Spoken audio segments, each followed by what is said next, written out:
نماز کے بارے میں ایک حدیث آتی ہے، میں اس حدیث کو جب پڑھتا ہوں مزہ آ جاتا ہے کہ نبی کریم صلی اللہ علیہ وسلم نے فرمایا کہ تحترقون تحترقون، تم لوگ جل رہے ہوتے ہو۔ اب دیکھیں نبی اکرم صلی اللہ علیہ وسلم کا کلام وہ ہے جو اوتیت جوامع الکلم، مجھے کلام کی جامعیت عطا کی گئی، یعنی تھوڑے الفاظ سے زیادہ مفہوم نکلتا ہے۔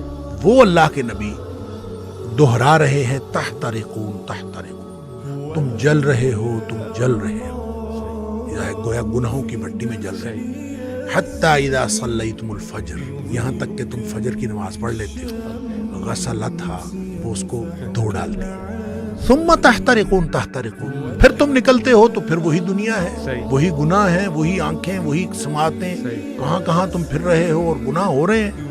شکر ہے آگے ظہر کی نماز کا وقت آ جاتا ہے۔ حتی اذا صلیتم الظہر غسلتھا، تم ظہر کی نماز پڑھتے ہو، اس کو دھو ڈالتے ہیں۔ یہاں اسی طرح نبی پاک صلی اللہ علیہ وسلم نے پانچوں نمازوں کا ذکر کیا۔ ثم تحترقون تحترقون، پھر تم گناہوں کی بٹی میں جل رہے ہوتے ہو، آگے نماز آ جاتی ہے، غسلتھا، وہ اس کو دھو ڈالتے ہیں۔ لیکن جب عشاء کی نماز کی بات کی نا تو آپ نے فرمایا کہ حتی اذا صلیتم العشاء غسلتھا، وہ اس کو دھو ڈالتی ہے۔ اس کے بعد آپ نے ثم تحترقون نہیں فرمایا، آپ نے فرمایا تو ثم تنامون، پھر تم سو جاتے ہو، پھر تم سو جاتے ہو۔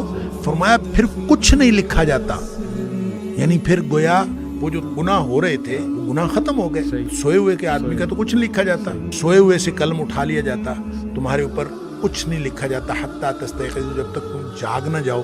اچھا اس کا مطلب یہ ہے کہ جو نہیں سویا عشاء کے بعد تو وہ تو تحترقون تحترقون ہو جائے گا۔ تو یہاں سے ایک بات، ایک مسئلہ نکلتا ہے کہ ہم جو عشاء کی نماز پڑھ کے جاگتے رہتے ہیں اور 11-12 بجے تک جاگتے رہتے ہیں، وہ ہم گناہوں کو سمیٹتے رہتے ہیں اور غسلتھا کیے بغیر سو جاتے ہیں، اتنا بڑا رسک لیتے ہیں۔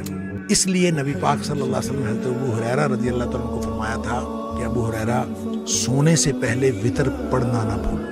یہ جو وتر ہے یہ اصل میں رات کی نماز ہے، یہ عشاء کی نماز نہیں ہے، رات کی نماز ہے۔ تو جس شخص نے تو عشاء کے بعد فوراً سونا ہے وہ تو عشاء کے ساتھ پڑھ لے کہ اس نے سونا ہے اس کے بعد۔ تو جس نے نہیں سونا، رات 11-12 بجے تک جاگنا ہے، تو وہ پھر وتر نہ پڑھے تاکہ وہ اپنے سونے سے پہلے وتر پڑھے۔ وہ جو جتنا کچھ تحترقون تحترقون ہوا ہو اس کو غسلتھا کر دے اور پھر آدمی سو جائے۔ کیا بات